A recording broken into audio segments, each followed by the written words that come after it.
Thank you आदरणीय Pravin Patil sir, माझं warm असं वेलकम केलं आणि सर्व 285 डिव्हाइसेसला पण माझं गुड मॉर्निंग. आणि आजचा वर्कआउट ज्यांनी करून घेतला आदरणीय डॉक्टर वैशाली ढोबळे मॅडम यांनाही खूप माझे धन्यवाद, कारण त्यांनी सर्वांची घामाची आंघोळ करून घेतलेली आहे आणि 20% जो आपला इसेन्शियल रोल आहे तो कम्प्लीट करून घेतला आहे. त्यांच्यासाठी देखील सगळ्यांनी क्लॅपिंग करायचं आहे. त्यांची एनर्जी सर्वांनी मॅच केली, त्यामुळे तुमचंही अभिनंदन. आणि त्यानंतर आता आपला बाकी आहे तो म्हणजे सगळ्यात महत्वाचा रोल म्हणजे 80% रोल, जो आपल्या सकस संतुलित आहारातून कम्प्लीट होणार आहे. ओके, तर मी आज घेतलेला आहे माझा मँगो फ्लेवर. तुम्ही देखील तुमचा सांगायचा आहे. Strawberry flavour, good morning madam. Flavour, mango flavour, mango flavour,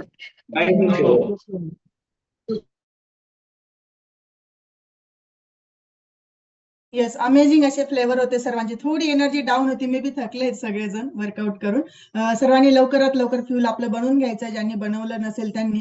कारण जर तुम्ही फ्यूल घेतलं नाही तर तुमच्या पेशींना जी भूक लागलेली आहे ती पूर्ण होणार नाही आणि मग तुमचा जो 100% जो रोल आहे तो कम्प्लीट होणार नाही, मग अर्धवट काही उपयोगाचं नाही. म्हणून सर्वांनी लवकरात लवकर आपलं फ्यूल बनवून घ्यायचं आहे. चला तर जाऊया आजच्या प्राईम टाइम सेशन कडे.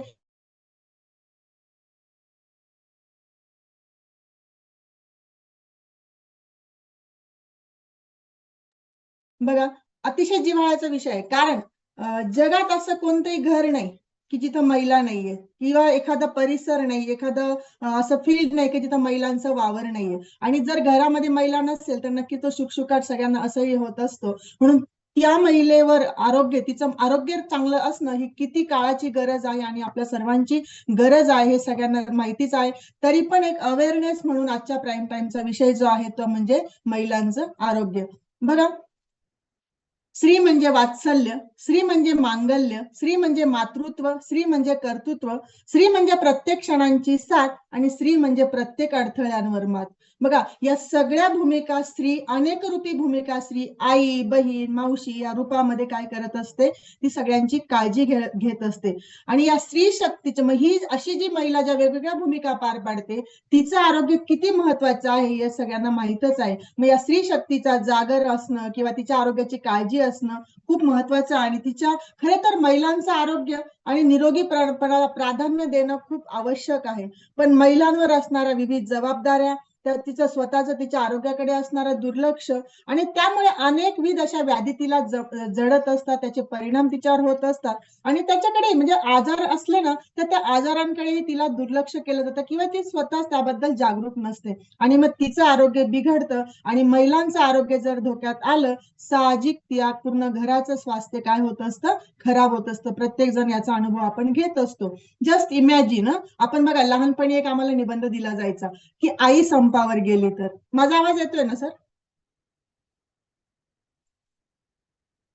ओके. बघा, आई संपावर गेली तर असं आम्हाला लहानपणीचा निबंध दिला जायचा. आणि मग तो निबंध आम्हाला वाटायचं की काही नाही, लिहू शकतो आपण, काय आई संपावर गेली तर काय आम्ही करू ना. पण जेव्हा आम्ही तो निबंध लिहायला घ्यायचो हातामध्ये, तेव्हा एक एक मुद्दा आम्ही जेव्हा लिहित जायचो, मग तेव्हा कळायचं अरे बापरे, एवढे सगळे काम आई करते. अगदी सकाळी उठवण्यापासून तर आपल्याला रात्री झोपवेपर्यंत आपल्या जेवणाची काळजी, डब्याची काळजी, आपल्या कपड्यांची काळजी, इस्त्री केली आहेत की नाही, या सगळ्या गोष्टींची काळजी कोण घेतं?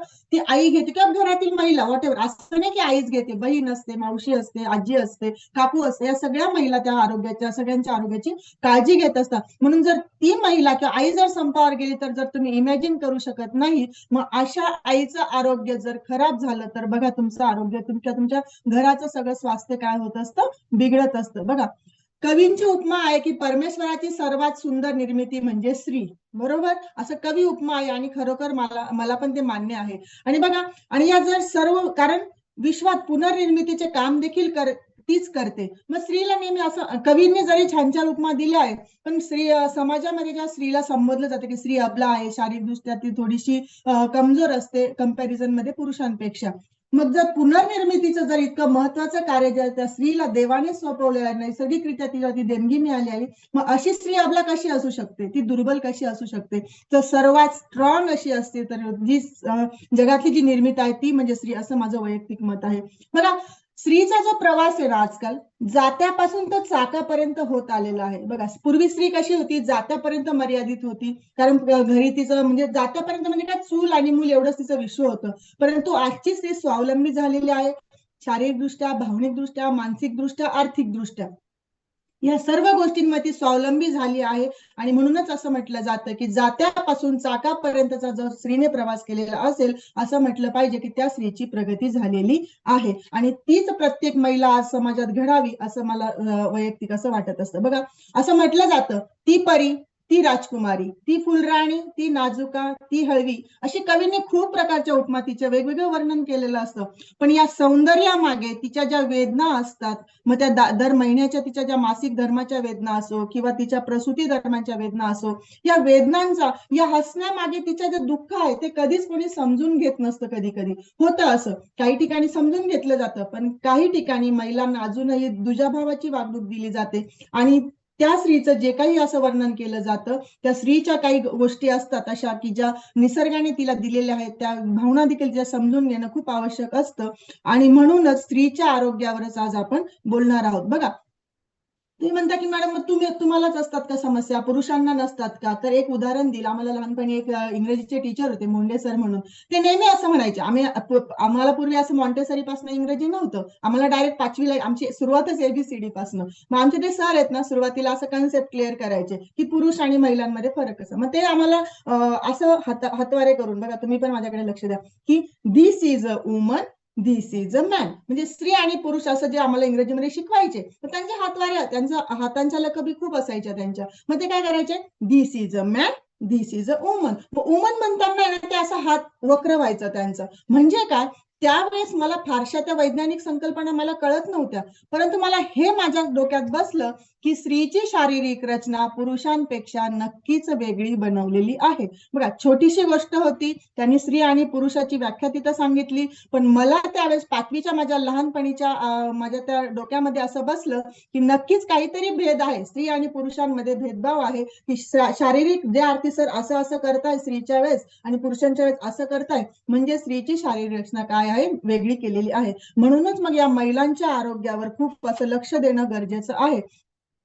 तर बघा, पॅडमॅन सारखा पिक्चर देखील आता बऱ्याचशा गोष्टींमध्ये अवेअरनेस आलेला आहे. अक्षय कुमारचा जो पिक्चर आहे त्यामध्ये सगळे जर महिला भगिनीने तो पिक्चर पाहिला नसेल तर नक्की माझी विनंती आहे की त्यांनी तो पिक्चर नक्की बघा. सुंदर असा पिक्चर आहे तो. आणि बघा, त्यानंतर बघा, तुम्ही स्वतःवर प्रेम करायला शिका. जर तुम्ही स्वतःवर नाही प्रेम केलं ना, कुणी पण, या ठिकाणी महिला असो पुरुष असो, जी व्यक्ती स्वतःवर प्रेम करत नसेल ती जगावर प्रेम करू शकत नाही आणि इतरांवर प्रेम करू शकत नाही. म्हणून स्वतःबद्दल अवेअर असणं, स्वतःच्या क्षमतांबद्दल स्त्रीला स्वतःला अज्ञान असणं ही सगळ्यात मोठी गोष्ट आहे स्त्रियांचं आरोग्य बिघडण्याची. म्हणून तुम्हाला सर्वांना माझी विनंती, you are very special dear. त्यामुळे सर्व महिलांनी आपल्या स्वतःवर आधी प्रेम करायला शिकलं पाहिजे. बघा, बऱ्याच घरांमध्ये असं होतं की घरांमध्ये म्हणजे स्वयंपाक बनवला जातो. मग स्वयंपाक बनवल्यानंतर आपण काय करतो, आधी पुरुषांना जेवण देतो, लहान मुलांना देतो, सासऱ्याला देतो, की अजून काही, किंवा पाहुणे आले असं त्यांना. आणि मग महिलांची अशी क्लिअरच झालेली कन्सेप्ट की त्याच्यानंतर उरलेलं जे आहे ते आपण खातो. म्हणजे हे काय, बघा, त्यानंतर बघा, जर दोघे जॉब करणारे असतील ना, आता मी शिक्षिका म्हणून काम करते, बरेचसे कपल माझ्या मित्र परिवारामध्ये आहेत, तर स्त्रीला ते घरामध्ये सोडतात, दारातच ड्रॉप करतात, आणि पुरुष वर्ग काय करतो, फिरायला निघून जातो किंवा मग सोप्यावर लोळत बसता. मग आयती चहा पाण्याची किंवा नाश्त्याची ऑर्डर सोडली जाते. म्हणजे दोघांनी सोबत जॉब करायचा, दिवसभर 10 ते 5 ड्युटी करायची, सारखंच थकायचं, आणि तिने मात्र लगेच पदर खोचून ती काय करते, घरामध्ये किचन मध्ये स्वयंपाकाला लागते.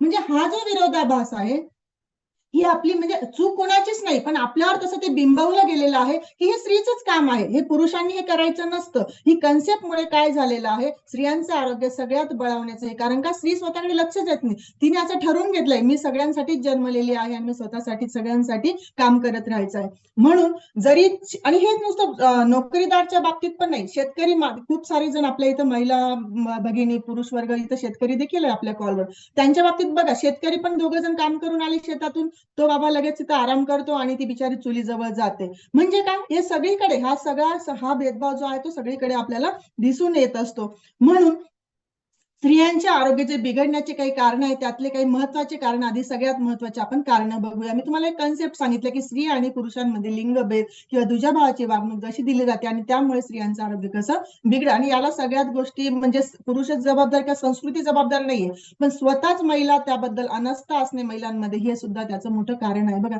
पहिलं कारण आहे स्वतःबद्दल अनास्था असणे. जेव्हा मी बोलली की स्वतःवर प्रेम करायला शिका, जर तुम्हालाच तुमच्याबद्दल अवेअरनेस नसेल, तुमच्याबद्दलच तुमच्यावर असं प्राऊड फील होत नसेल, तर तुमच्या ती अनास्था तुमच्या आरोग्याला कारणीभूत ठरते बिघडण्यासाठी. म्हणून स्वतःबद्दल अनास्था तुमची असायला नको. त्यानंतर बघा मी सांगितलं स्वतःबद्दल जागरूकता नसते, म्हणजे ज्याला सेल्फ अवेअरनेस म्हटलं जातं. सेल्फ रिस्पेक्ट बघा, म्हणजे गर्व असणं वेगळी गोष्ट आणि स्वतःचा रिस्पेक्ट करणं वेगळी गोष्ट. माणसाला अभिमान नसावा, परंतु सेल्फ रिस्पेक्ट जरूर असला पाहिजे. म्हणून स्त्रियांनी आधी स्वतःचा रिस्पेक्ट किंवा आदर करायला शिकलं पाहिजे. तर बघा, सामाजिक आर्थिक परिस्थिती आणि शिक्षणाचा अभाव आणि त्यामुळे लैंगिक शिक्षणाचा देखील अभाव. आता बघा आमच्याकडे ना विशाखा समिती जी आहे ती आलेली आहे. म्हणजे का मुलींसाठी ती विशाखा समिती स्पेशल आम्ही स्थापन करतो मराठी शाळांमध्ये किंवा हायस्कूलमध्ये. का फक्त मुलींना काय होतं, खूप साऱ्या समस्या असतात किंवा त्यांच्यावर काही ठिकाणी अत्याचार केले जातात, वेगवेगळ्या प्रकारचे अत्याचार आहे. मग त्याच्यामध्ये खूप डिटेल आहे तो विषय. पॉस्को कायदा त्या मुलींसाठी बनवलेला आहे. मुलांसाठी लैंगिक छळ कसा असतो किंवा त्या संबंधात त्यांना अवेअर कसं केलं जातं या संबंधित आमच्या शाळांमध्ये मुलींना मार्गदर्शन केलं जातं. हा लैंगिक शिक्षणाचा जो अभाव आहे पूर्वी होता, आता बऱ्यापैकी त्याबद्दल मार्गदर्शन केलं जातं. टीव्ही माध्यमामार्फत, जाहिरातींमार्फत किंवा शाळेमार्फत किंवा पालकांकडून पण आता बऱ्यापैकी त्यावर बोललं जातं. म्हणून लैंगिक शिक्षणाचा अभाव असणं हे स्त्रियांचं आरोग्य बिघडण्याची सगळ्यात मोठी, कारण का लैंगिक शिक्षणाचा जर अभाव असेल ते मुलं मुली काय करतात, मग क्युरियोसिटी पोटी ते काय करतात, चुकीच्या गोष्टींकडे त्यांची वाटचाल होते. मग ते युट्यूब बघतात किंवा वेगवेगळे व्हिडिओ बघतात. म्हणजे का त्यांना जर ते प्रॉपर पद्धतीने गाईड केलं गेलं तर त्यांचा हा शिक्षणाचा अभाव म्हणजे भरून निघणार आहे आणि त्यांना प्रॉपर त्या गोष्टी कळणार आहेत. म्हणून सामाजिक आर्थिक परिस्थिती, शिक्षणाचा अभाव या गोष्टी देखील स्त्रियांचं आरोग्य बिघडायला कारणीभूत ठरतात. बघा, लिंगभेद मी आधी सांगितलं, लिंग आधारित भेदभाव, त्यानंतर पुरुष प्रधान संस्कृती, हे सगळे कारण मी तुम्हाला आधी सांगितलं की त्यामुळे देखील आपलं स्त्रियांचं आरोग्य बिघडत असतं. बघा, शिक्षण, आरोग्य सुविधा व कुटुंब नियोजन, आरोग्य सेवेचा अभाव, त्यानंतर स्त्रीच्या शरीराची नैसर्गिक रचना आणि तिच्या शरीराची होणारी झीज, हे सगळ्यात महत्वाचे कारण आहे तिचं आरोग्य बिघडण्याचं. बघा, स्त्रीचं आरोग्य का बिघडतं, तिच्या शरीराची नैसर्गिक रचनाच अशी आहे, कारण का तिचं मासिक सर्कल दर महिन्याला असतं, त्याच्यानंतर तिचं गर्भधारणा ती करत असते, मग तिची डिलिव्हरी होते, डिलिव्हरी नंतर तिचं वाढणारं वजन, तिच्यात होणारा हार्मोनल चेंज, या सगळ्या गोष्टींमुळे काय होतं, महिलांचं आरोग्य काय होतं, बिघडत असतं. त्यानंतर शिक्षण, आरोग्याच्या पुरेशा सुविधा नसतात. इव्हन मी तर सांगते, मी जेव्हा शिक्षिका म्हणून काम करते, बऱ्याचशा शाळांमध्ये किंवा ऑफिसेसमध्ये, सरकारी कार्यालयांमध्ये शौचालयाची व्यवस्था नसते. ही सगळ्यात मोठी आणि घातक समस्या आहे, ज्याच्यावर खूप चीड येत असते, परंतु बोलता येत नाही, कारण का काही गोष्टी आपल्या हातात नसतात. आणि मग त्या ठिकाणी जर तिला शौचालयाची व्यवस्था नसेल, तिला जर सॅनिटरी पॅड चेंज करण्यासाठी जर व्यवस्थित जागा नसेल, तर नक्कीच त्या महिलेचं आरोग्य काय होत असतं, बिघडत असतं. म्हणून आरोग्य सुविधांचा अभाव असल्यामुळे पण देखील आपलं आरोग्य बिघडत असतं. त्यानंतर मी सांगितलं जागरूकता नसणं आणि सामाजिक असुरक्षितता. बघा, आपण आता रोजच्या रोज आपण दैनंदिन घटना वाईट असं ऐकत असतो की इथं महिलेवर अत्याचार झाला, ती मुलगी एकटी जात होती, मग बसमध्ये तिच्यावर अशा प्रकारे झालं. म्हणजे ह्या गोष्टी काय, तिला महिलांना का तिची शारीरिक रचना असे की ती सुरक्षित नसते. म्हणजे पुरुष बिंदास फिरू शकतो, परंतु आजही आपला भारत देश विकसनशील असल्यामुळे किंवा सामाजिक काही तिच्यावर बंधन असल्यामुळे ती एकटी रात्रीच्या वेळी जे सुरक्षित नसते, आणि मग ही असुरक्षितता देखील तिच्या आरोग्याला कारणीभूत ठरते बिघडण्यासाठी. बरोबर. त्यानंतर उशिरा निदान होतं. बघा, बऱ्याच आजारांचं उशिरा निदान होत असतं. म्हणजे बघा, कॅन्सर सारखे, आता कॅन्सर कधी कधी अक्षरशः थर्ड स्टेजला जाऊन मग डिटेक्ट होतं किंवा समजतं. मग ब्रेस्ट कॅन्सर असो किंवा ब्लड कॅन्सर, गर्भाशयाचा कॅन्सर, यामुळे काय होतं, कारण का हे आधी आपल्या शरीरात ते होतं पण आपण नोटीस करत नाही. तेच सांगितलं की सेल्फ अवेअरनेस नसल्यामुळे महिला आपल्या आरोग्याकडे दुर्लक्ष करतात. मग डोकं दुखणं असो, आपल्याला कधी कधी डोकंदुखी इतकी वाढते की ते ब्रेन ट्यूमर असू शकतं किंवा हार्टचे आपले काही धाप लागते, आपल्याला दम लागतो, परंतु आपण त्याच्याकडे काय करतो, दुर्लक्ष करतो. बघा, आजारांचं चुकीचं निदान होतं.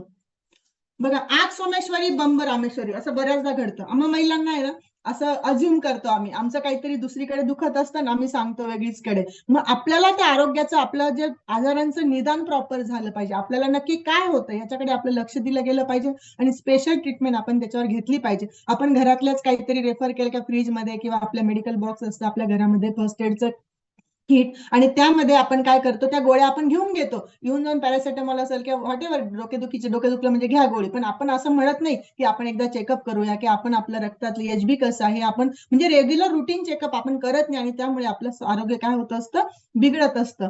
त्यानंतर बघा, लैंगिक संबंध व अपत्यांना जन्म देणे अशा व्यक्तिगत हक्कांबाबत स्त्रियांना आणि मुलींना देण्यात येणारा सापत्न भाव, म्हणजे जे स्त्री किंवा पुरुषांचे वैवाहिक जीवनातल्या ज्या गोष्टी असतील किंवा मग डिलिव्हरी होतानाच्या असतील त्याबद्दल पण सापत्न भाव दिला जातो. म्हणजे सगळे अधिकार पुरुषांना असतात, महिलांना ते अधिकार नसतात किंवा महिलाच ते विसरलेल्या असतात. या गोष्टींमुळे देखील जर तिच्या एखाद्या गोष्टीची तिला विरोध असेल तर तो विरोध सगळ्यांनी मान्य म्हणजे नो म्हणायला शिकलं पाहिजे महिलांनी, मग मुलींनी असो किंवा कुणाला. त्यामुळे तुम्ही सुरक्षित होतात, तुमचं आरोग्य त्यामुळे चांगलं राहत असतं. त्यानंतर बघा डिलिव्हरी नंतर पण असं होतं आपल्या समाजामध्ये, आपण ज्या बाळंतींना बघायला जातो आपण नाही लगेच आपण बाळाकडे जातो, पण शक्यतो असं होत नाही. बऱ्याच घरांमध्ये बघा तुम्ही अनुभव घ्या की आपण लगेच बाळाकडे बघतो, कुणी त्या महिलेची विचारपूस करत नाही की तुला कसं वाटते, तू जर एखाद्या बाळाला जन्म दिलाय, तुझा देखील नवीन जन्म झालेला आहे, असं जर त्या स्त्रीला जर तुम्ही दुर्लक्षित केलं तर नक्कीच तिचं आरोग्य काय होत असतं, बिघडत. म्हणजे मानसिक दृष्ट्या मग तिला वाटतं अरे हे सगळे कष्ट तर मी केलेले आहेत, 9 महिने त्या बाळाला मी वाढवलेलं आहे, प्रसूतीच्या कळा मी सहन केल्या आहे, आणि जर तिला तिच्या आपण सगळेजण बाळाकडेच लक्ष देतो की बाळाला काय खाल्लं पाहिजे, बाळाने काय करून, आईच्या देखील आरोग्याची काळजी आपण घेतली पाहिजे. त्यानंतर बघा स्त्रियांचे आरोग्य जटिल किंवा कॉम्प्लिकेटेड असं बनवलेलं, जैविक तसे लिंगांशी संबंधित विविध घटकांमुळे ते प्रभावित असतं आणि याचाच डायरेक्टली परिणाम काय होतो तिच्या आरोग्यावर असतं. बघा स्त्रियांची शारीरिक रचना काय असते, खूप कॉम्प्लिकेटेड असते. तिच्या सर्व गोष्टींमुळे तिला ज्या ज्या गोष्टी अधिकाराने तिला दिलेल्या आहेत निसर्गाने, त्यामुळे तिची शरीराची प्रक्रिया काय जटिल आहे आणि त्यामुळे त्याचा डायरेक्ट हार्मोनचा इम्बॅलन्स असो किंवा व्हॉटेवर असो, तिच्या नंतर रजोनिवृत्ती असो, या सगळ्या गोष्टींचा तिचा मानसिक आणि शारीरिक आरोग्यावर काय होत असतो, परिणाम होत असतो. बघा सायंटिफिक स्टडीजने हे सिद्ध झालेलं आहे की स्त्रीचं ऍव्हरेज किंवा सरासरी आयुर्मान पुरुषांपेक्षा काय आहे, जास्त आहे. मग तुम्ही म्हणाल मग महिला जास्त जगतात का, नाही, पण तरी सुद्धा स्त्रीच्या या शरीराची झीज आहे पुरुषांपेक्षा जास्त होते. आणि जरी परमेश्वराने तिचं आयुर्मान जास्त दिलेलं असलं तरी पण तिच्या झीज झाल्यामुळे स्त्रीमध्ये आजारांचं इन्फेक्शन, अटॅक वगैरे या गोष्टी तिच्यामध्ये त्या जास्त घडून येतात आणि म्हणून मग स्त्रियांचं आरोग्य काय होत असतं, ढासळत असतं. कारण का, तिच्यामध्ये ते बाकीच्या ज्या गोष्टी आहेत त्या जटिल प्रक्रियांमुळे तिचं शरीराची झीज काय होत असते, जास्त होत असते. बघा त्यानंतर सगळ्यात महत्वाचा मुद्दा म्हणजे अपुरी पोषण द्रव्य. अपुरी पोषण द्रव्य जर स्त्रीला मिळाली तर त्या स्त्रीचं काय होत असतं, आरोग्य खराब होत असतं. त्यानंतर असुरक्षित गर्भपात. बघा पूर्वीच्या काळी किंवा आता पूर्वीच्या काळी तर घरीच डिलिव्हरीज व्हायच्या, म्हणजे का आरोग्याबाबत तेवढी सुविधा नव्हती. मग घरी डिलिव्हरी, मग ती सुईन किंवा काय जे म्हणायचे त्यांना, आमच्या भाषेत त्याला सुईन म्हणतात. मग ते घरी डिलिव्हरी केल्यानंतर हायजीन मेंटेन व्हायचं नाही किंवा त्या बाळाची नाळ व्यवस्थित कापली जायची नाही, त्या महिलेला इन्फेक्शन व्हायचं, बाळ पण दगावायचं. कधी कधी महिलांचं पण जास्तीचा रक्तस्राव होऊन महिलांचं देखील त्या ठिकाणी आरोग्य काय व्हायचं, खराब व्हायचं. मग या सर्व गोष्टी होत्या, तिचं आरोग्य बिघड म्हणजे असुरक्षित गर्भपात. त्यानंतर आजकालच्या जीवनात बघा कधी कधी आपण गर्भपात केले जातात ते चुकीच्या पद्धतीने किंवा त्याच्यामधलं जे सायंटिफिकली ज्या केले गेल्या पाहिजेत त्या तसं केलं जात नाही, आणि त्यामुळे देखील महिलांचं आरोग्य काय होतं, बिघडत असतं. आणि हे सगळं गर्भपात वगैरे झालं की साहजिक मग काय होतं, तिच्या शरीरामध्ये हार्मोनांचा इम्बॅलन्स. मी आताच परवाच प्राईम टाइम घेतला होता मागच्या आठवड्यात मला वाटतं, हार्मोनांचा चेंज कसा होतो की मग स्त्रियांमध्येच त्या बाबतीत जास्त घडत असतं. आणि मग हार्मोनल चेंजचं कारण आहे आपल्या असुरक्षित गर्भपात, आणि त्यामुळे महिलांचं आरोग्य काय होत असतं, बिघडत असतं. त्यानंतर बघा सामाजिक जबाबदारी, खूप साऱ्या जबाब तिला वाटतं की सगळ्यांचं मलाच करायचं आहे घरातलं. बघा स्त्री पुरुष फक्त जॉब करतो कधी कधी, स्त्री मात्र घरातलं पण आवरते, बाहेरचं पण आवरते, मुलांचं पण बघते, ती जॉब पण करते. म्हणजे या सगळ्या सामाजिक जबाबदारी काय होतं, तिचं काहीतरी प्रमाणात स्वतःकडे दुर्लक्ष होत असतं. त्यानंतर बघा वाढलेलं वजन, खूप साऱ्या महिलांचं वजन, मी पण या कम्युनिटीला वाढलेलं वजन, त्यामुळे माझा पण हार्मोनचा इम्बॅलन्स झालेला होता, माझी स्किन खराब झालेली होती, माझं वजन वाढल्यामुळे मला बीपी चालू झालेलं होतं, मला धाप लागायची, खोकला यायचा. या सगळ्या गोष्टी काय झाल्या, माझ्या वाढलेल्या वजनामुळे. माझी टाच दुखायची, माझे गुडघे दुखायचे. म्हणजेच वाढलेल्या वजनामुळे स्त्रियांचं आरोग्य काय होत आहे, खराब होत आहे. धूम्रपान, मद्यपान, काही ठिकाणी धूम्रपान मद्यपान केलं जातं, त्यामुळे देखील महिलांचं आरोग्य बिघडतं. पुरेशी झोप न होणं आवश्यक आहे, कारण का स्त्री रात्री 11 पर्यंत बिचारी किचन मध्येच आवरत असते, त्यानंतर ती झोपायला जाते. म्हणजे पुरेशी झोप न जा, आणि पुन्हा असं काही तिला 4-5 ला उठायचं असतं. म्हणजे तिची पुरेशी जर झोप झाली नाही तर तिचं आरोग्य काय होत असतं, नक्कीच बिघडणार असतं. बघा आर्थिक स्वावलंबन नसणे, कारण मी बऱ्याच ठिकाणी, मी जेव्हा कोच म्हणून काम करते, बऱ्याच ठिकाणी जाते, महिलांनी न्यूट्रिशन घ्यायचं असतं, पण त्या स्वावलंबी म्हणजे बघा हे सगळं तुम्हाला असं वाटेल की हे किरकोळ कारण नाही, नाही मित्रांनो. पण जर स्त्री स्वावलंबी असेल आर्थिक दृष्ट्या सांगते मी, तर ती न्यूट्रिशन स्वतःसाठी घेऊ शकते, स्वतःच्या आरोग्याची ती काळजी घेऊ शकते. खूप साऱ्या महिलांना मी जेव्हा भेटते ना, त्या म्हणतात मॅडम आम्हाला न्यूट्रिशन घ्यायचंय पण आम्ही कमवत नाही ना. बघा, म्हणजे आर्थिक स्वावलंबन नसल्यामुळे ती स्त्री स्वतःसाठी काहीतरी जर घेण्याची तिच्या हेच नाही, मी न्यूट्रिशनच्या बाबतीत, कारण मी कोच म्हणून काम करते, तुम्हाला एखादी साडी घ्यायची असेल, एखादा दागिना घ्यायचा असेल, पण जर तुमच्याकडे आर्थिक स्वावलंबन जर नसेल तर ती महिला काय होते, शारीरिकदृष्ट्या अक्षम ठरते आणि तिचं आरोग्य देखील त्यामुळे बिघडत असतं. बघा, व्यायामाचा अभाव, आपण सगळ्यांना उठवतो सकाळी, पण मी स्वतः पण अशीच होती, मी सगळ्यांना सांगायची तुम्ही हे करा, तुम्ही ते करा, सगळ्यांचं करायचे, परंतु स्वतःच्या आरोग्याकडे मी दुर्लक्ष केलं आणि व्यायामाचा माझ्यामध्ये अभाव असल्यामुळे माझं आरोग्य काय होतं, बिघडलं होतं. त्यानंतर बघा, पुनर्निर्मितीचा जो अधिकार स्त्रीला मिळाला आहे निसर्गाकडून, त्याकडे देखील चुकीच्या दृष्टीने पाहिलं जातं. बघा, मासिक पाळी जेव्हा मुलींना येते 13व्या-14व्या वर्षी, त्यावेळेस तिला घरामध्ये ना चुकीची वागणूक दिली जाते काही ठिकाणी, माझं वैयक्तिक मत आहे. कारण का, तिला असं वाटलं की तिलाही असं वाटतं की अरे मी आतापर्यंत वेगळं होतं काहीतरी, आता माझ्या कारण का तिचं शारीरिक रचना पण चेंज होत असते त्या वयामध्ये, तर तिचा मासिक धर्म चालू होतो, मग घरामध्ये तिला असं ऑकवर्ड फील होतं की शाळेमध्ये जाताना, मग तिला ते ऑकवर्ड फील झाल्यामुळे तिचा जो हा नैसर्गिक अधिकार आहे, जो खूप चांगल्या प्रकारे पुनर्निर्मितीचा अधिकार आहे, याबद्दल तिला अज्ञान नसल्यामुळे ती स्वतःच्या स्वास्थ्याकडे लक्ष देत नाही, त्याकडे दुर्लक्ष होतं. आणि काही ठिकाणी तर बघा, खूप चांगली गोष्ट, काही समाजामध्ये त्याचा सोहळा देखील केला जातो साजरा, की स्त्री जेव्हा वयात येते, मुलगी जेव्हा वयात येते, कारण ती आई बनण्यास पात्र ठरते, असं त्या निसर्गाने दिलेलं ते वरदान आहे. त्यामुळे त्याबद्दल जर जागरूकता नसेल तर त्या महिलांचं आरोग्य त्या ठिकाणी काय होतं, खराब होतं, म्हणजे चुकीच्या पद्धतीने त्याच्याकडे बघितलं जातं. त्यानंतर बघा, गर्भधारणे दरम्यान बऱ्याच महिलांचं आरोग्य ढासळत असतं. कारण का, गर्भधारणे दरम्यान खूप साऱ्या गोष्टींचं तिचं शारीरिक म्हणजे हानी होत असते, का बदल होत असतं. बघा, जी स्त्री आधी बारीक असते ती गर्भधारणे दरम्यान ती जाड होते, तिचं वजन वाढतं, मग तिचं स्वतःबद्दल एक कॉन्फिडन्स कमी होतो, की तिला निर्मंड वाटते, अरे मी आता वेगळी दिसायला लागले. त्या घरामध्ये पण तिच्या जे शरीराच्या ज्या जास्तीच्या गरजा असतात खाण्यापिण्याच्या किंवा फळं दिले गेले पाहिजे, ते जर दिले नाही तर त्याबद्दल जर अज्ञान असेल तर त्यामुळे देखील त्या स्त्रीचं आरोग्य काय होतं, खराब होत असतं. त्यानंतर बघा, हायजीन मेंटेन केलं जात नाही, सगळ्यात मोठी समस्या स्त्रियांचं आरोग्य बिघडण्याची. जर त्या महिलेला सगळीकडे जर तिच्या आरोग्य जागरूकता नसेल, ऑफिसमध्ये काम करत, जर आम्ही 8-10 तास जर ऑफिसमध्ये असतो तर आम्हाला खूप साऱ्या किंवा लघवीला जाण्याच्या समस्या असो, वॉशरूमला असो, व्हॉटएव्हर असो, तर त्यासाठी जर चांगली सुविधा नसेल तर आमचं आरोग्य बिघडतं. कारण जर बघा, लघवी आपण काय करतो, कधी कधी आम्ही महिला होतो, जे आम्ही बाहेर जातो ना, आम्ही कंटाळा करतो, जर वॉशरूमला गेलो आपल्या किडनीवर त्याचा वाईट परिणाम होतो, कारण प्रत्येक ही नैसर्गिक गोष्ट आहे, त्या गोष्टीला त्यावेळेस जर आउटलेट मिळाला नाही तर त्याचा घातक परिणाम बऱ्याच महिलांच्या बाबतीत होतो. वॉशरूमची सुविधा नसेल, आम्ही लघवी आमची अडवून धरतो आणि मग त्यामुळे आमच्या किडनीवर किंवा आणखी बऱ्याच गोष्टी त्याचा काय होतं, दुष्परिणाम होत असतो. तर काय टीव्हीवर बघा, सॅनिटरी पॅडची जाहिरात आली ना की मग पुरुष वर्ग किंवा भाऊ वगैरे असतील घरात, इकडे तिकडे बघतात, म्हणजे नजरा एकमेकांच्या दुसरीकडे जातात. मग हे व्हायला नको, कारण का, यामुळे काय होतं, तुम्हाला त्याबद्दल जागरूकताने असं होतं, जर त्या मुलीला जर पिरियड आले पहिल्यांदा, जर तिच्यावर तिचा भाऊ, तिचे वडील, तिचे आजोबा, काका जर मेडिकलमध्ये गेले ना मित्रांनो, तर नक्कीच त्या मुलीला आत्मविश्वास मिळणार आहे की नाही, या माझ्या कठीण प्रसंगामध्ये माझ्या घरातले सर्व पुरुष वर्ग, माझा महिला वर्ग माझ्या सोबत आहे, आणि त्यामुळे मग समाजात वावरताना तिचा आत्मविश्वास काय होणार असतो, वाढणार असतो. म्हणून याबद्दल अनास्था असणे, अवेअरनेस नसणे ही सगळ्यात मोठी समस्या आहे. त्यानंतर बघा, पीसीओएसचे प्रॉब्लेम आहे. रजोनिवृत्तीच्या काळानंतर आहे ना, स्त्रियांचं अनियंत्रित असं वजन वाढत असतं, हार्मोनचा इम्बॅलन्स होत असतो, आणि पीसीओच्या समस्यांमुळे तिचं वजन वाढले की मग तिचे गुडघे दुखतात, तिचं वेगवेगळे तिला त्रास सुरू होतात, आणि या हार्मोनल चेंजेसमुळे देखील तिचं आरोग्य काय होत असतं, बिघडत असतं. पूर्वी बघा, लहान वयात लग्न करे, आता ती समस्या राहिली नाही, त्याचं कारण पण नाही राहिलेलं, पण अजूनही काही मागास भाग आहे जिथं कमी वयात लग्न केल्यामुळे काय व्हायचं, तिच्या शरीराची पुरेशी वाढ झालेली नसायची, आणि पुरेशी वाढ न झाल्यामुळे ती लवकर आई बनायची, आणि लवकर ती आई बनलेली असल्यामुळे तिचं शरीर त्या गोष्टीसाठी सक्षम नसायचं, आणि मग साहजिक त्याचं काय होतं, तिचं आरोग्य बिघडायचं. त्यानंतर पाणी कमी प्रमाणात पिणे, आपण महिला पाण्याचं प्रमाण खूप कमी पित असतो, आणि म्हणून मग आपलं आरोग्य देखील बिघडत असतं.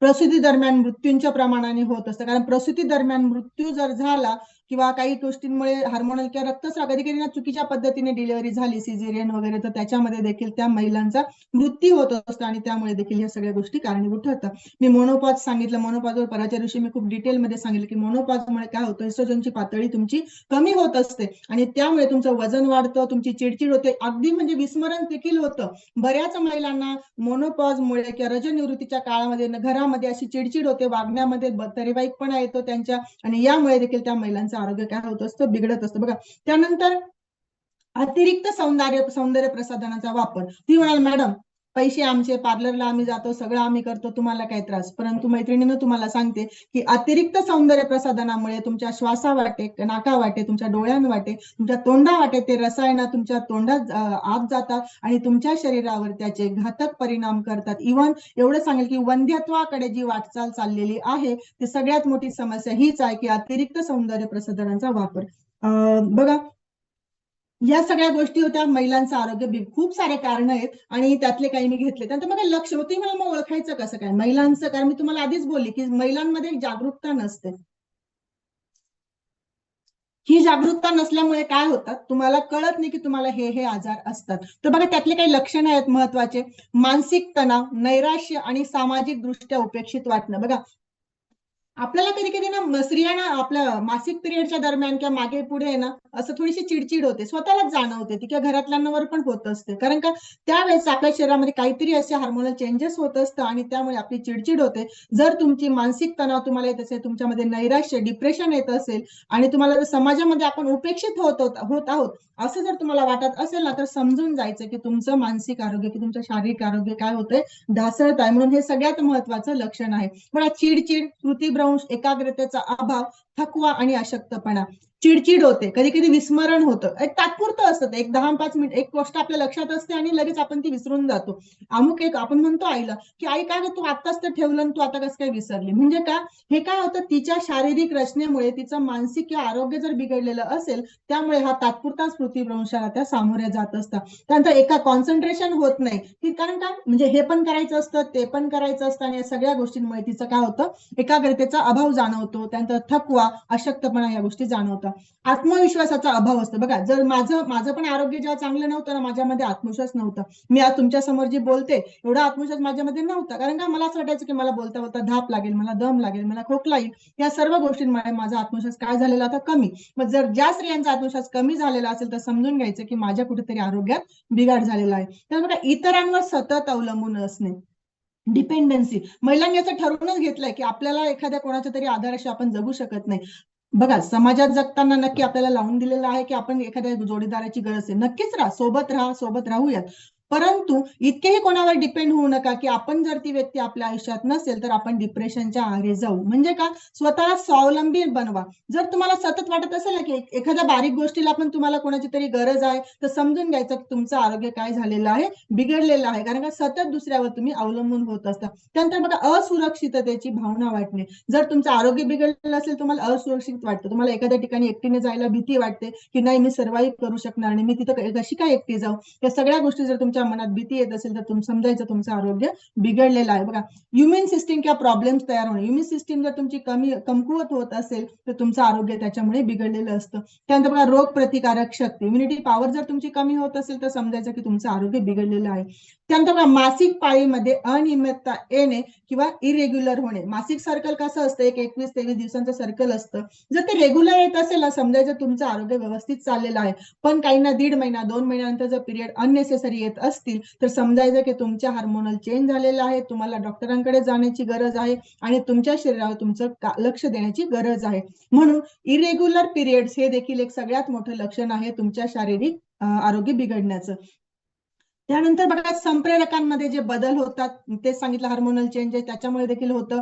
रजोनिवृत्ती म्हणजे भावनिक, आणि बघा बऱ्याचदा असं होतं की रजोनिवृत्ती झाली म्हणजे आम्हाला महिलांना असं वाटतं की आम्ही म्हातारा झालो, आमचं सगळं संपलं. हा सगळ्यात मोठा गैरसमज आहे. कारण त्यामुळे महिलांना असं वाटतं की आपण वृद्धत्वाकडे आपली वाटचाल आहे. परंतु रजोनिवृत्ती होणं म्हणजे म्हातारा होणं ही गोष्ट आधी मनातून काढून टाका. जर तुम्हाला रजोनिवृत्ती होत असेल, तो एक जसं आपलं बाल्यावस्था, आपलं किशोरवयीन अवस्था, आपलं लग्न होणं, आपलं गर्भधारण, आई होणं आणि त्यानंतर मग आपण रजोनिवृत्ती, हे काय आपले शारीरिक हे टप्पे झाले आपल्या आयुष्याचे. स्त्रियांच्या आयुष्याचे 4-5 टप्पे आहेत आणि मग त्यानंतर वृद्धत्व.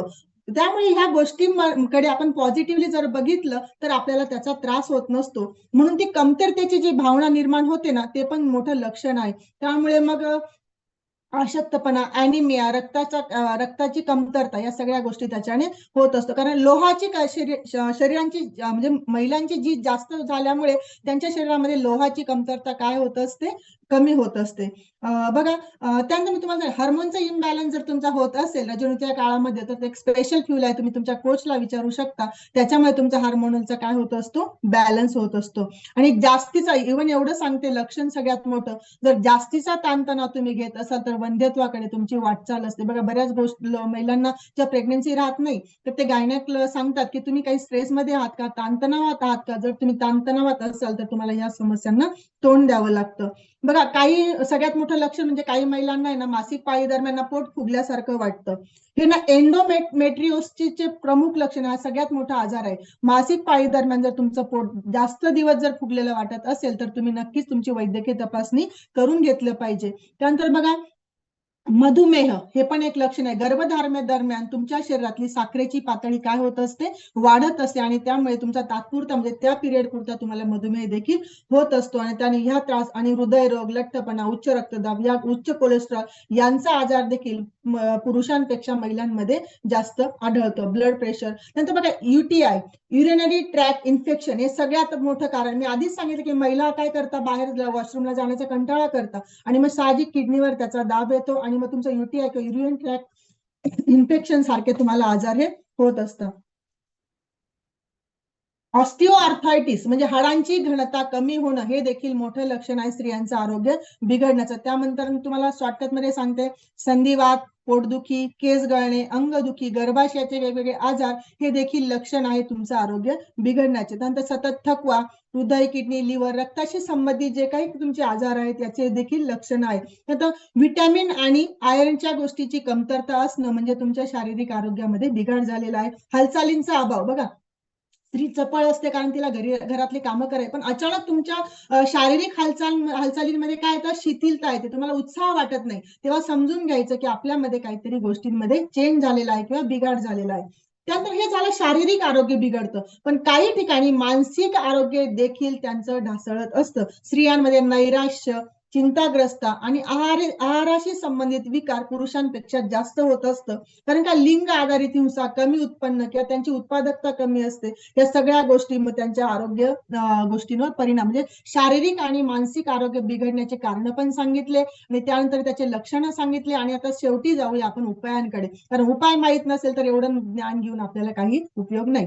बघा, सर्वात पहिला उपाय आहे, मी जे सांगितलं की तुम्ही स्वतःवर प्रेम करायला शिका. सर्वात पहिला उपाय म्हणजे स्त्रीने स्त्रीचा आदर करायला शिकलं पाहिजे. स्वतःचा केलाच पाहिजे, परंतु इतर महिलांची देखील आपण तेवढ्याच आदराने वागलं पाहिजे. तुम्ही स्वतःचा जर तुम्ही आदर कराल, मी सांगितलं ना की जर तुम्ही स्वतःवर प्रेम करत नसाल तुम्ही जगावर देखील प्रेम करू शकत नाही. म्हणून आधी स्वतःचा आदर करायला शिका. हा सगळ्यात महत्वाचा आणि सोपा उपाय आहे. तुम्ही जर स्वतःचा आदर करायला शिकला ना, नक्कीच तुमचं आरोग्य चांगलं होणार आहे.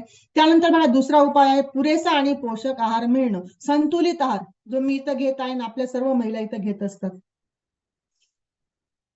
बघा, मी आधीच सांगितलं की स्त्रीचं आरोग्य बिघडतं का, कारण का शरीराच्या तिच्या सर्व पोषक गरजा कंप्लीट होत नाही. म्हणून त्याच्यावर उपाय काय, तर त्याचा पूरक आहार किंवा त्याचा संतुलित असा आहार तिने आपला रोजचा इंटेक केला पाहिजे. कारण का आपण नेहमी सगळ्यांसाठी करतो, स्वतःसाठी करत नाही, आणि मग आपलं आरोग्य काय होतं, खराब होतं. त्यानंतर बघा, तिसरा उपाय, मुली व महिलांच्या विशिष्ट आरोग्य विषयक गरजा पुरवण्यासाठी सार्वजनिक आरोग्य सेवा बळकट करण्याची खूप गरज आहे. मी तुम्हाला सांगितलं, पूर्वीच्या काळी घरी डिलिव्हरीज व्हायच्या किंवा आता पण सिझेरियनचा इतका, पण मला तर म्हणजे आता माहित नाही, मे बी 50, 70, 80 हजार पर्यंत तो खर्च असतो. म्हणजे एवढा खर्च तो येतो, आणि मग जर एखादी महिला तो खर्च अफोर्ड करत नसेल तर साहजिक मग ती काय करते, चुकीच्या पद्धतीने तिची डिलिव्हरी होते आणि मग तिचं आरोग्य काय होतं, बिघडतं. म्हणून शासनाने तिच्या आरोग्य सेवा जर बळकट केला तर त्या महिलांचं, त्या समाजातल्या महिलांचं आरोग्य चांगलं राहण्याला मदत होणार आहे. त्यानंतर बघा, निरोगी जीवनशैली अंगीकारणे, हेल्दी लाईफस्टाईल, जे आपल्या कम्युनिटीमध्ये केलं जातं, म्हणजे 5 पिलर्सवर काम केलं जातं.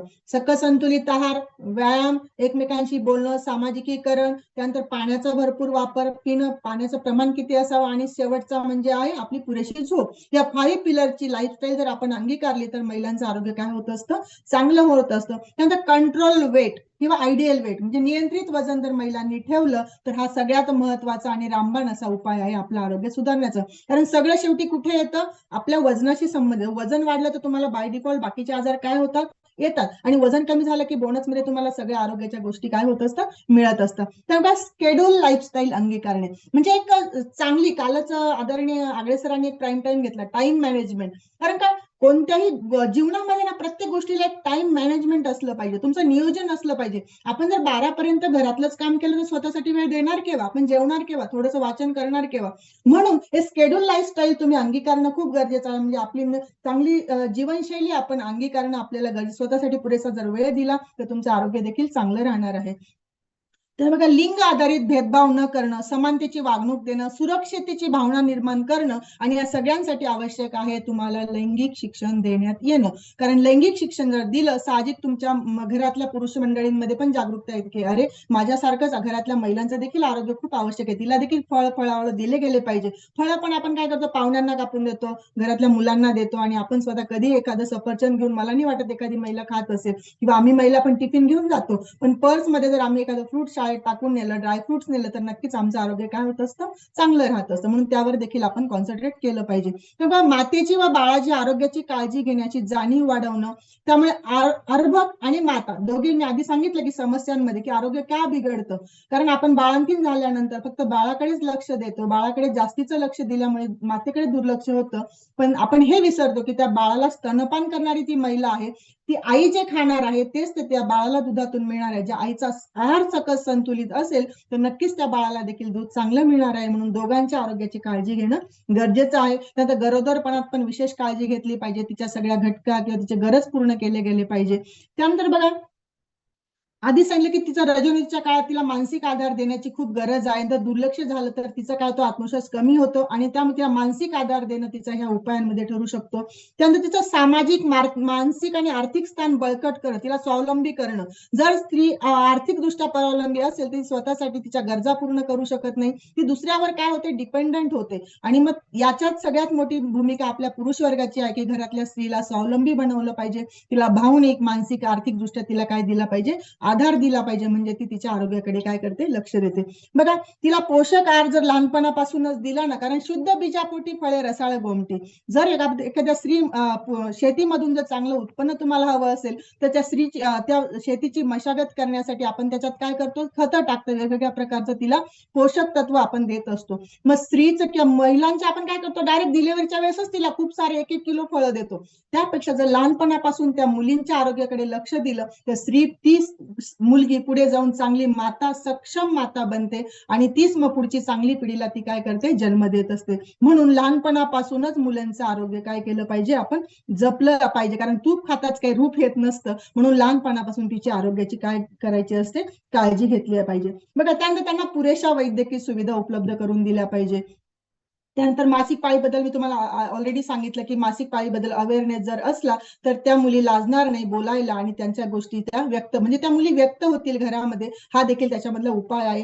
त्यानंतर चुकीच्या पद्धतीने होणारे गर्भपात रोखले पाहिजे. त्यामुळे स्त्रीच्या आयुष्यात जी सर्वात आनंदाची भावना असते तिच्याकडे त्या चुकीच्या गोष्टींमुळे किंवा खराब जीवनशैलीमुळे, अस्वस्थ अशा तिच्या ज्या काही गोष्टी असतात त्यामुळे ती त्याच्यामध्ये ती डिपेंडेंट होणार आहे किंवा तिच्या शरीराचा जो हार्मोनल बॅलन्स होतो त्यामुळे मग तिला त्या गोष्टींमध्ये आरोग्य चांगलं होणार आहे. त्यानंतर पुरेशी झोप तिने घेतली पाहिजे. रात्री 11 पर्यंत तिने भांडे जर घासले तर तिची पुरेशी झोप होणार नाही आणि म्हणूनच मग त्या गोष्टी झाल्या पाहिजे. बघा, मोबाईल, लॅपटॉप याचा अति वापर आम्ही स्त्रिया देखील रात्री 12 पर्यंत, आणि आमची पण चूक आहे यात, मी असं नाही म्हणत की सगळ्यांची चूक आहे, आम्ही पण त्याला कारणीभूत. आमचं आरोग्य आमच्यामुळेच बिघडतं. कारण का, आम्ही 12 पर्यंत जर आम्ही रील बघत बसू इंस्टाग्रामवर तर आमची झोप होणार नाही. भले आम्हाला कधी काम नसतं पण आम्ही मोबाईलचा अति वापर जर आम्ही टाळला तर आमचं आरोग्य चांगलं होणार आहे. भरपूर पाणी पिलं पाहिजे. आणि दिवाळीच्या साफसफाईच्या वेळेस जसं देवीचं उदाहरण तुम्ही बघितलं असेल, गडावरची देवी बघा, लेप जेव्हा काढले, शेंदूर तिच्यावरचा जो काढण्यात आला, ती देवी किती सुंदर दिसली. मग दिवाळीची साफसफाई आपण काय करतो, घरामध्येच खूप वेळ घालवतो, घरातले भांडे कोंडे घासण्यात, पण स्वतःची साफसफाई करायला आम्ही महिला विसरतो. म्हणून स्वतःची साफसफाई आधी करूया महिला भगिनींनो, म्हणजेच आपले शरीर साफ करूया, आपलं आरोग्य चांगलं ठेवूया, आपलं वजन नियंत्रित ठेवूया, ज्यामुळे आपलं आरोग्य चांगलं राहील. त्यानंतर चांगले छंद जोपासा, वाचन, गार्डनिंग, डान्स, फिरायला जाणे, हे आपल्या आपले जे लहानपणीचे छंद आपण नंतर काय करतो, लग्नानंतर ते विसरून जातो. मैत्रिणींसोबत गेट टुगेदर करा, त्यामुळे तुम्हाला फ्रेश वाटत असतं, हॅपी वाटतं. निरोगी आहार घ्या, हिरव्या पालेभाज्या, सुकामेवा, फळे, या गोष्टी. PCOS मुळे तुमचं वजन झपाट्याने वाढतं, त्यामुळे हार्मोनचा बॅलन्स कसा होईल तुमच्या कोचला विचारा. आणि त्यानंतर बघा तुम्ही प्रत्येक पुरुष वर्गाने ही अशी गोष्ट अंगीकारा की यू आर व्हेरी स्पेशल, ही भावना त्यांना तुम्ही करून द्या, त्यांना छोटंसं गिफ्ट द्या. ज्या आम्ही महिला छोट्याशा गोष्टींनी पण हॅपी होत असतो, त्यामुळे एक छोटंसं गिफ्ट देऊन त्यांना आनंदी ठेवण्याचा प्रयत्न करा. फक्त 8 मार्चलाच महिला दिन साजरा करण्याऐवजी रोजच जर महिला दिन साजरा केला, कारण आम्ही महिला रोजच काम करतो ना, म्हणून आमच्यासाठी रोजच काहीतरी सेलिब्रेट करूया. सेल्फ मोटिवेटेड राहा, कारण self motivation is the best motivation. तुम्हाला कोणी येऊन बाहेरचा व्यक्ती तुम्हाला मोटिवेट करणार नसतो. स्त्रियांनी जर स्वतःवरच काम केलं, सेल्फ मोटिवेट जर तुम्ही राहिलात, बघा प्रत्येक महिलेला वाटतं कधी कधी आपण नाराज होतो, डिप्रेसिव्ह आपल्याला फील होत असतं, परंतु तुम्ही जर सेल्फ मोटिवेशन जर तुम्ही स्वतःला दिलं तर तुम्ही नक्की चांगलं राहणार आहात. मेडिटेशन करा, व्यायाम वृद्धीसाठी कार्डिओ, ऍप्स वर्कआउट करा, स्नायू त्यामुळे मजबूत राहत असतात आणि चयापचय म्हणजे मोटाबिलिझम वाढतं, तुमचं पोट साफ होतं, तुमचे हाडं सुदृढ होत असतात. आणि यासाठी पण जे हाडांसाठी पण स्पेशल फ्युल आहे, तुमच्या कोचला विचारू शकता, जे आम्ही सर्व कोचेस घेत असतो, ज्यामुळे आमचं हाडांचं आरोग्य चांगलं जातं, आमचा हार्मोनचा बॅलन्स होतो. आणि त्यानंतर बघा प्रतिबंधात्मक नियमित तुमचं रुटीन चेकअप झालं पाहिजे, स्त्री रोग तज्ञांची तपासणी करून घेतली पाहिजे, हाडांच्या घनतेचं परीक्षण, स्तनांच्या कर्करोगाचे काही कारण आहे त्याच्यावर तुम्ही काम केलं पाहिजे, तुम्हाला त्याबद्दल माहिती असली पाहिजे. हे सगळे खूप सारे उपाय आहे बघा. आणि सगळ्यात महत्वाचं म्हणजे एक स्त्री जर जॉब करत असेल, काम करत असेल, तर ती अनेक महिलांना रोजगार देते. बघा जर मी जॉब करते तर माझ्याकडे पोळीवाली असते, माझ्याकडे भांडेवाली असते, माझ्याकडे धुण्यावाली असते, माझे कपडे मी इस्त्रीला देते. म्हणजे आपण इतर महिलांना आपण काय करतो, रोजगार प्राप्त करून. म्हणून स्त्रियांनी आधी स्वतःच्या पायावर उभं राहणं खूप गरजेचं असतं. म्हणून आणि सगळ्यात शेवटी जाता सांगेल की एका महिलेने जर दुसऱ्या महिलेला महिला म्हणून छान वागणूक दिली तर सर्व महिलांचं आरोग्य किंवा जगणं खूप सुसह्य होईल. हा माझ्याकडनं सगळ्या महिलांसाठी संदेश आहे. म्हणून एकमेकींशी महिलेसारखं वागूया, आदराने वागूया, सेल्फ रिस्पेक्ट करूया. आणि पुन्हा एकदा उत्तुंग तुझ्या भरारी पुढे गगन हे ठेंगणे असावे, तुझ्या विशाल पंखाखाली अवघे विश्व वसावे. यस, मी जोशना पाटील आज सर्वांशी संवाद साधला सटाण्यातून. बाय बॅकग्राऊंड मी एक प्रायमरी टीचर आहे, जिल्हा परिषद शिक्षिका आहे आणि मी 1.5 वर्षापासून या कम्युनिटीला जॉईन झाली मित्रांनो. आणि कम्युनिटीला जॉईन व्हायचं कारण माझे भरमसाठ वाढलेलं वजन, माझं सेल्फ अवेअरनेस नसणं, माझी स्वतःबद्दल जागरूकता नसणं आणि या 85 किलो वजनामुळे मला बीपी आणि त्याच्यानंतर माझे टाचदुखी, बॅक पेन या सगळ्या गोष्टी वाढल्या. बघा तुम्ही बघू शकता 85 किलो वजनावरून मी 63 किलो वजनावर आली. 22.5 किलोचा फॅट लॉस मी आदरणीय राहुल सरांच्या बीटीसी मार्फत केला आणि मला मदत झाली. यासाठी माझ्या great coach Suvarna Chavan madam आणि माझे ऑल मेंटॉर्स यांनी मला मदत केली आणि बोनस मध्ये मला माझे बीपीची गोळी माझी बंद झाली. हा माझा वैयक्तिक अनुभव आहे. माझा सेल्फ कॉन्फिडन्स वाढला, माझा सेल्फ अवेअरनेस वाढला, मला आरोग्याच्या किंवा कॅलरी मॅनेज करायच्या कशा या सगळ्या गोष्टी कळल्या. आणि thank you so much and call over to mister Rahul Shelar sir, sorry Praveen Patil sir. Thank you sir. Yes, clapping करा मॅडमांसाठी.